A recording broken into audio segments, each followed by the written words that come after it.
आज हम घर पे बनाने वाले हैं बेसन लड्डू। एकदम परफेक्ट मेजरमेंट के साथ हम इन्हें बनाना बताएंगे और इतने ही शानदार आपके लड्डू बनके तैयार होंगे। एकदम दानेदार रहेंगे, सॉफ्ट रहेंगे। जब इन्हें खाएंगे ना तो बूंदी के लड्डू भूल जाएंगे, इतने ज़्यादा ये स्वादिष्ट और बढ़िया बनके तैयार होते हैं। घर के ही कुछ सामान से ये बन जाते हैं, खाने में बहुत ही अच्छे लगते हैं और इन्हें हम देसी घी में ही बना के तैयार करेंगे। वैसे तो आप इसे डालडा में भी बना सकते हो, क्योंकि मार्केट में दोनों तरह के मिलते हैं। एक तो मिलते हैं देसी घी वाले और एक मिलते हैं डालडा वाले, लेकिन जब घर पे बना रहे हैं तो हम देसी घी का इस्तेमाल करेंगे और बढ़िया हम अपने लड्डू बना के तैयार करेंगे।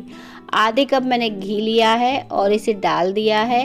1 कप अभी मैंने बेसन डाला है और इस तरह से मैं इसे चला रही हूँ, मिक्स कर रही हूँ बेसन और घी को अच्छे से। और यहाँ पे हमें आज पूरे 2 कप बेसन से लड्डू बनाना है और एकदम परफेक्ट मेजरमेंट के साथ आप ये लड्डू बना ले जाओगे।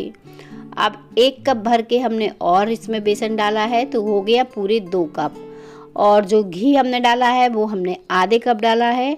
जब आप इस तरह से लड्डू बनाएंगे ना, बहुत ही शानदार और दानेदार बनके तैयार होंगे। अब क्या करना है, आपको आंच को बिल्कुल मीडियम करना है। मीडियम आंच में लगातार चलाते हुए इसे भूनकर तैयार करना है। 8 से 10 मिनट लगेंगे, इससे ज़्यादा नहीं लगेंगे और आपके लड्डू जो है बनके तैयार होंगे और बहुत ही शानदार बनके तैयार होंगे। अगर आपके लड्डू जो हैं दानेदार नहीं बनते हैं तो वो प्रॉब्लम भी बिल्कुल नहीं होने वाली है, क्योंकि इसके लिए हम इस लड्डू के लिए तगार भी घर पे ही बनाएंगे।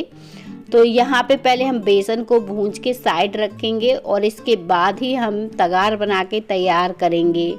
सिर्फ चीनी से तगार बन जाएगी। और आप जब तगार खरीदने जाते हैं, भूरा जिसे कहते हैं चीनी का, तो वो चीनी से डबल रेट में आपको मिलता है। लेकिन घर पे जब आप बनाएंगे ना तो बहुत ही बजट में बन के तैयार हो जाएगा। जो रेट की चीनी होती है उसी रेट का आप भूरा बना के तैयार कर लेंगे। तो इसकी रेसिपी भी मैं आपको बताने वाली हूँ इस वीडियो में। तो पहले हमें क्या करना है, बेसन को अच्छे से चलाते हुए भून के तैयार करना है। शुरू में जब बेसन हम भूनते हैं तो बहुत ज़्यादा सूखा लगता है आपको, लेकिन इसे चलाते हुए भूनते रहेंगे तो जब भूनने लगता है तो ये थोड़ा थोड़ा करके घी छोड़ने लगता है। और जब बेसन अच्छे से भून जाता है बहुत ही हल्का सा महसूस होता है और इसकी खुशबू भी बहुत ही अच्छी आने लगती है। जब आप कभी भी बेसन को इस तरह से भूनेंगे ना तो इसकी खुशबू बहुत ही अच्छी आने लगती है। अब देखें, हमें इसका पूरी तरह से कलर चेंज नहीं करना है। जैसे ही हल्का सा कलर चेंज होगा, हमारा बेसन इस तरह से हल्का होगा, फूला फूला दिख रहे हैं ना आप, बस तब हमें गैस को बंद कर देना है। देखिए कितना बढ़िया हमारा बेसन भून के तैयार हो गया। अगर मैंने थोड़ा और भूंजा तो इसका कलर चेंज हो जाता है, इसलिए बस इतना ही कलर आने तक हमें इसे भूंज के तैयार करना है। और लास्ट में इसमें हमें पानी के थोड़े से छिट्टे लगा देने हैं, जिससे हमारा बेसन दानेदार सा हो जाएगा।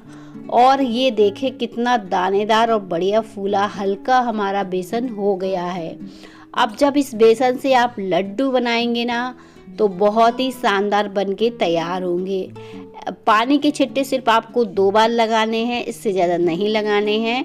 बस देखें मैंने 2 बार लगा दिए हैं। अब मैंने गैस को देखें बंद कर दिया है और ये बेसन जो है देखें बहुत ही बढ़िया कलर आया है, ना ही ये कच्चा है और ना ही बहुत ज़्यादा भुना है।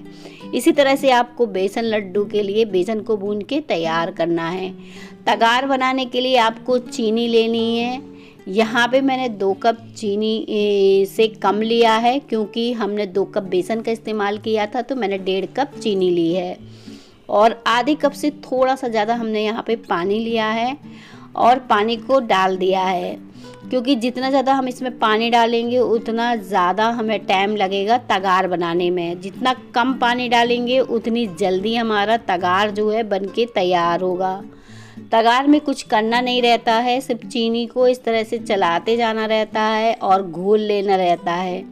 और जब चीनी घुल जाती है तो इसमें इस तरह से उबाल आ जाती है और फिर भी हमें कुछ नहीं करना रहता है, सिर्फ चलाना रहता है और जैसे जैसे हम इसे चलाते जाएंगे देखें इस तरह से ये गाढ़ी होती जाएगी और तगार बनने के लिए ये तैयार है। देखें आपको धीरे धीरे इसका कलर चेंज दिख रहा होगा, लेकिन आपको इसे बिल्कुल भी नहीं छोड़ना है, इस तरह से चलाते जाना है। जितना अच्छा चला लेंगे उतना बढ़िया आपका तगार जो है बन के तैयार होगा। आपको कुछ नहीं करना है, सिर्फ चलाना है और गैस को ऑन करना है, इसमें कुछ भी नहीं डालना है। आप देखें इसका कलर चेंज हो गया है, अब हमारा तगार बनने ही वाला है। एकदम गाढ़ी ये देखें चाशनी हो गई है। इस तरह से हल्का सा ये दाना रवा से फेंकने लगती है जब तगार बनने पे आती है। तो बस इस तरह से मैंने इसे तगार को बना के तैयार कर लिया है। आप देखें इस तरह से मैं चला रही हूँ, कितनी ज़्यादा ये गाढ़ी हो गई है चाशनी। इस समय आप इसे बिल्कुल ना छोड़िएगा और तगार आपका देखें 2 मिनट बाद बनके तैयार होगा, आपको पता भी नहीं चलेगा। और ये देखें अब तगार बनने ही वाला है। देखें कलर इसका कितना गाढ़ा हो गया है चीनी का।